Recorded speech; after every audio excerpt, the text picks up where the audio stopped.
Angie Motshekga speaking to the students there, and she was saying to them, you make our jobs worthwhile. I imagine that's something you would say to your students as well. What is the role of education in the effort to build an effective nation?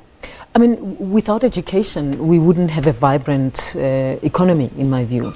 It keeps our economy alive. It helps us with all kinds of development. And so education is key, not only at higher education level, but at basic education level. It's important to have an educated society, because that's how you can stimulate innovation. That's how you can get a skilled workforce.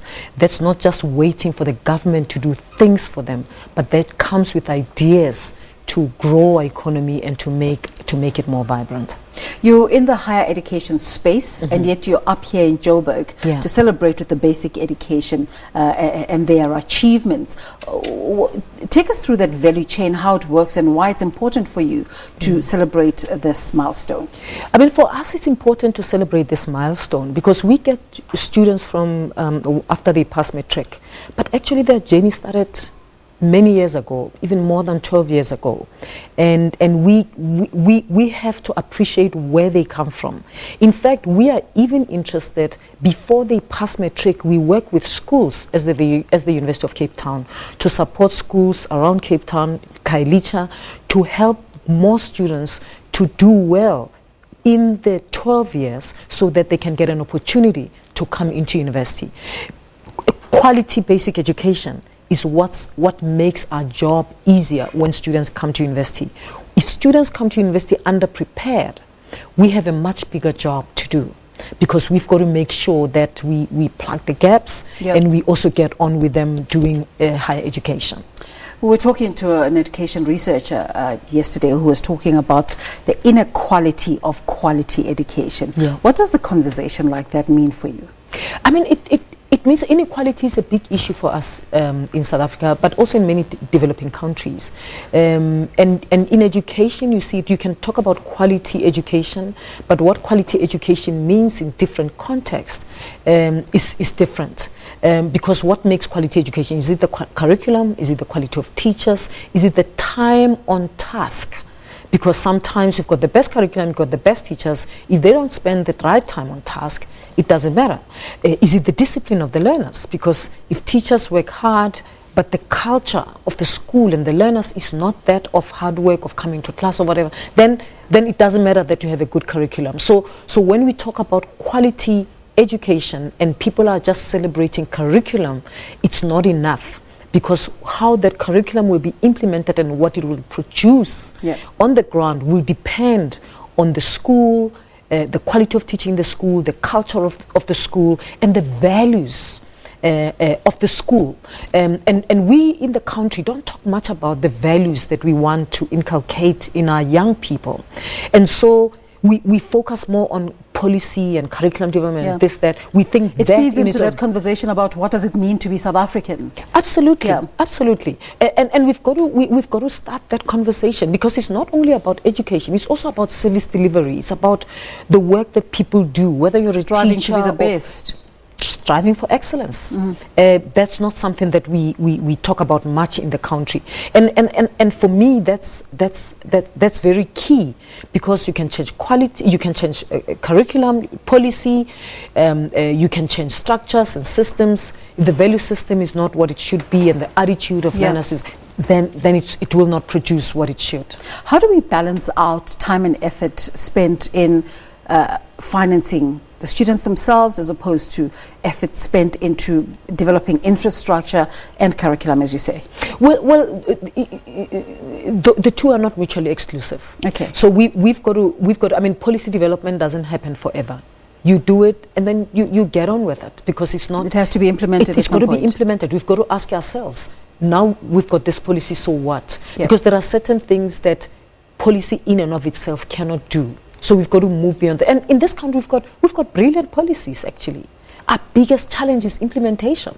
They're not bringing out what they should, these policies that we have, because we don't spend much time talking about implementation. And also the quality of people, the quality of skills that we need and values and attitudes that we need to be able to implement that policy and to become the successful country and society that we want to be. So we've heard a lot of these students who, the IEB results came out today, and we were interviewing some of them, and most of them were saying they're going to Germany, they're going to Japan, they're going to the US to further their studies.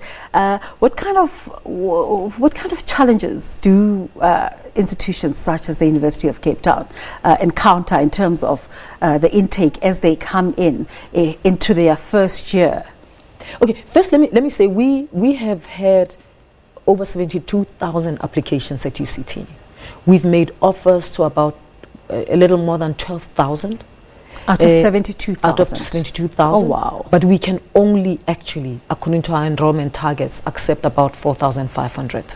Of new intakes? Of new intakes. And I'm talking about applications. I'm not talking about applicants. Because sometimes an individual learner makes more than one application. So to 5 institutions. No. Even to one university, they might have 2 offers. Okay. Because they've applied for 2 programs or 2 options. Or whatever. Yeah. Okay. So they might have 2 offers. And so when we talk about the offers that we've made about 12,000 offers, but we can only accommodate about 4,500. So just because some students are going overseas doesn't mean it's a shortage for the University of Cape Town or any other South African institution? Well, it doesn't necessarily mean there's a shortage.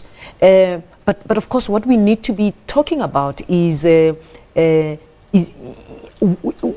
what's the rationale, and will those skills that are going overseas come back to the country? Yeah.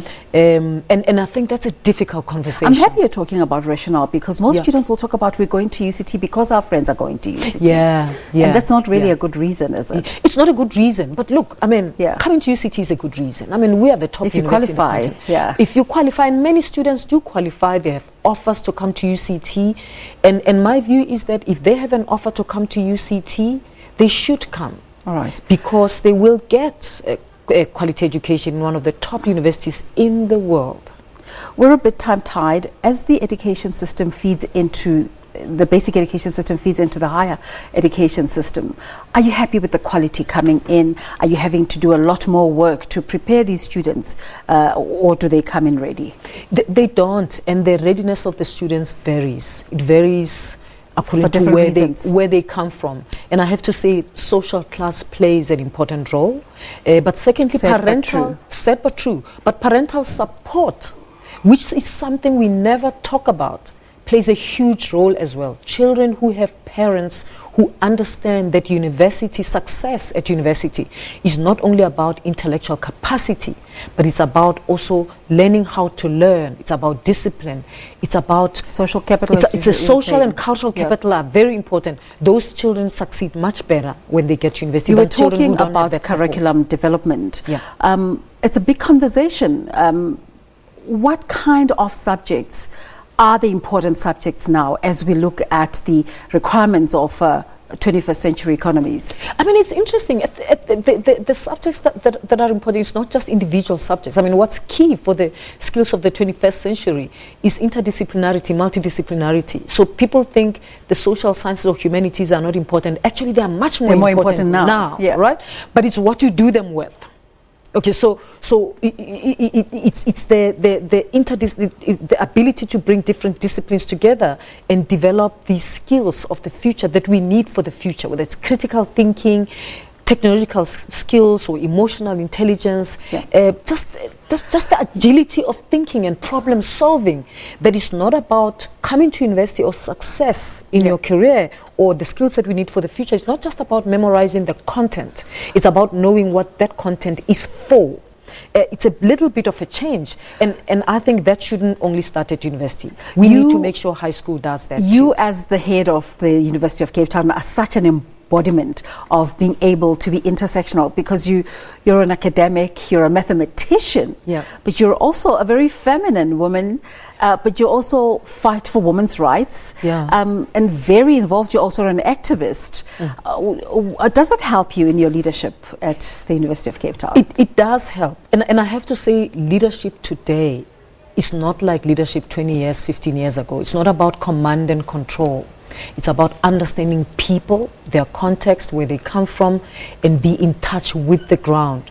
Otherwise, you will lead people who don't exist. and you will always experience pushback from the people that you I'm lead. told we should wrap up our conversation. Thank you so much for coming through. But I just want to say 2019 had a huge focus, especially your organization, on the gender-based violence fight against the scourge.